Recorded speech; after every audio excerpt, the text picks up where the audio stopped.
کجا میری عزیزم؟ من باید برم با تامین کننده صحبت کنم، میخوام جنساشو بفروشم. من برم چقدر بهم میده؟ شوهرت چی؟ شوهرم چی؟ یعنی میخوای پسرمو خونه تنها بذاری بری؟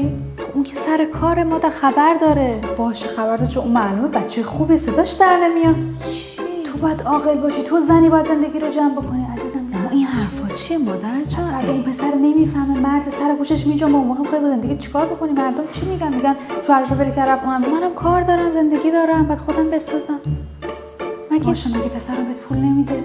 این هم که سر عروسی طلا بهت دادن. چیه مگه؟ اشکال نداره، میگن طبیعیه. 1000 تا دلیل میتونم برات بیارم که چرا دارن مانع جلو پات میتراشن.